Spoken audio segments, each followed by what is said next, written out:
ሰላም ቤተሰብ እንዴት ናችሁ? ደህና ናችሁ አላችሁ? እኔ ያለሁላችሁ እግዚአብሔር ይመስገን። ቤተሰብ ላይክ ሼር እያደረጋችሁ ገባ ገባ በሉ። እንዴት ናችሁ? ደህና ናችሁ? ሰላም ናችሁ? ውዶች ቤተሰብ የሆናችሁ ላይክ ሼር ኮመንት በመጻፍ አበረታቱ። ቤተሰብ ያልሆናችሁ ደግሞ የደውል ምልክቷን እየተጫናችሁ ላይክ አድርጉ። እኔ ውዶች እንዴት ናችሁ? ሰላም ናችሁ ወይ? ሰላማችሁ ይብዛልኝ የኔ ውዶች።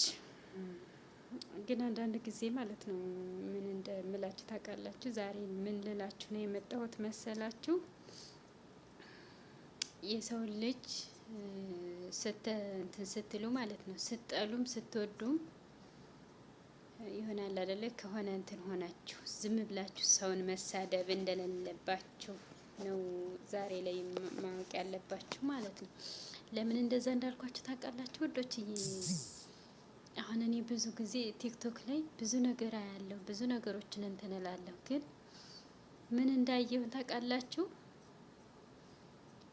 ሰውን ምንም ስለ ሰው ምንም ሳታውቁ ዝም ብላችሁ ባሉባልታ በግምት ሰውን ስትወቅሱ የሌለበትን ነገር አለበት ስትሉ ዋጋ እንደሚያስከፍላችሁ ዛሬ ነው አይቻለሁ።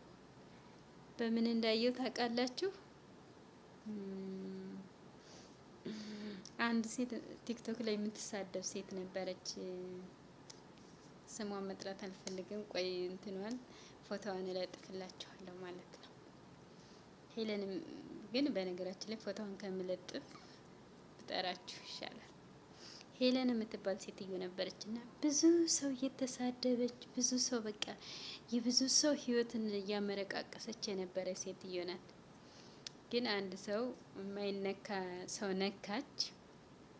ግን እሷ አሁን ብዙ ጣጣ ውስጥ ገባች፣ ብዙ ጣጣ ውስጥ ማለት ነው። ምክንያቱም እኔ አሁን ስለ ራሴ እንጂ ስለ ሌላ ሰው ማንንም አላውቅም።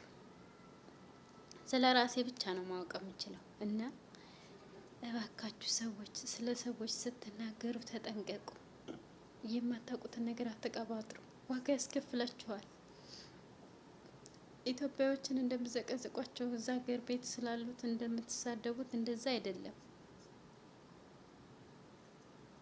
ምክንያቱም ለምን እንደሆነ ታውቃላችሁ? በተለይ ሰው ሀገር ስትኖሩ ዋጋ ያስከፍላችኋል። ዋጋ ያስከፍላችኋል። ስለማታውቁት ነገር እንትን አትበሉ። ለምን እንደሆነ ታውቃላችሁ? እንደዛ ያልኳችሁ ያቺ ሄለን ሾው ብዙ ሰው ትሳደብ ነበረ። ወርቁ አይተነውን ታውቁታላችሁ። እሱን ሰውዬ አሁን ባለፈው የሆነ ነገር አለች። እኔ እሱም ማለት አልፈልግም። አጋጣሚ ነው እኔም ቲክቶክ ላይ ያየሁት የሰማሁትም ማለት ነው። እንዲችል ግን ጤነኛ አይደለችም እንዲ ሌላም ሰው እንትን እያለች ነበረ። እና አሁን ላይ ግን ምንድነው ፍርድ ቤት ቀርባ ምናምን ብዙ ብር ክፈይ እንደተባለች በቃ ያለው ነገር አሁን ሰሞኑን ምንድነው ያየሁት መሰላችሁ? ማነው አብርሃምና ሩታ ባሉት እንትን ላይ እንትን አርጋበት ትላላችሁ ማለት ነው። ስለማታውቁት ነገር ምንም ነገር አትበሉ። ምክንያቱም እናንተ እዛ ቦታው ላይ አልነበራችሁም። ሰው በፈዘዘው ሰው እንትን ባለው ከኔ እንደዚህ ተደርጎበት ነው ልትሉ አትችሉም። የምር ተጠንቀቁ። ለምትናገሩት ነገር በአሁን ሰዓት ዋጋ ያስከፍላል። የሰውን ስም ማጥፋት በተለይ ዋጋ ያስከፍላል ማለት ነው። ምክንያቱም ስለማታውቁት ነገር መናገር አትችሉም። አብራችሁ እንኳን ሆናችሁ ቢሆን ይሻል ነበረ። ግን ያንን ሰው ስለማታውቁት ስለምንም ስለማንትሉ ነገር አትናገሩ። የምር ዋጋ ትከፍላላችሁ። የሰው ስም የምታጽፉ ሰዎች ማለት ነው።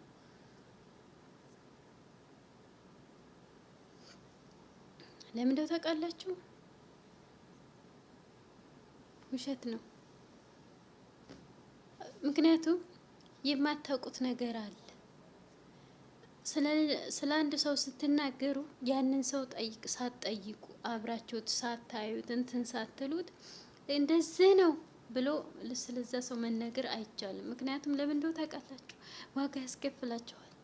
እዚህ ሀገር ያላችሁ ልጆችን የሳያችሁ እንዴት እንደምትኖሩ ቢያንስ ታውቁታላችሁ። መዳን ቤት እንዴት ነው የምንኖረው በስነ ስርዓት ምን ያህል ዋጋ እንደሚያስከፍል ልጆቻቸውን እንደዚህ በቁንጥጫ እንደማትቆነጥጡት ታውቃላችኋል። ለምንድን ነው ሌላ ሰው የምትሳደቡት?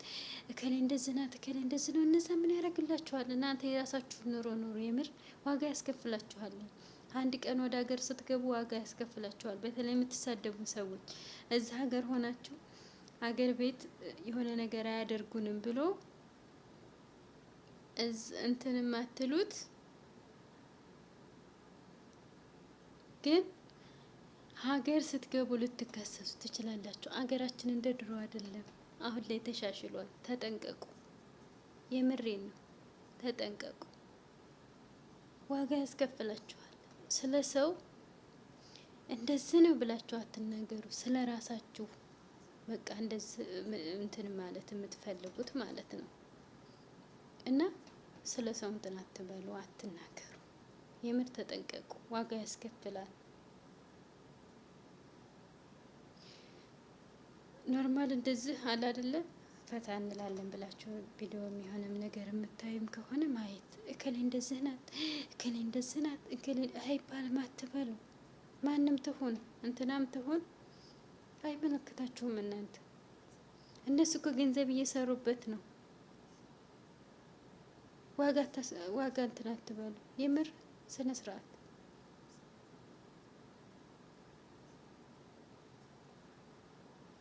ችላት ሁኑ። ራሳችሁን ጠብቁ። በስመ አብ። እኔ በጣም ነው የሚገርመኝም የሚያሳዝነኝ ስትሳደቡ እዛ እንትን ላይ ሆናችሁ የምትሳደቡበትን ወይ ደግሞ ሌላ ሰው እንትን የምትልበት ራሳችሁን ብትጠብቁበት፣ ራሳችሁን ታጠቡ፣ ራሳችሁን ጽዱ። በስመ አብ። እኔ በጣም ነው የሚገርመኝም እንትን የሚለኝ እና እንትን አትበሉ ውዶችዬ፣ እንትን አትበሉ።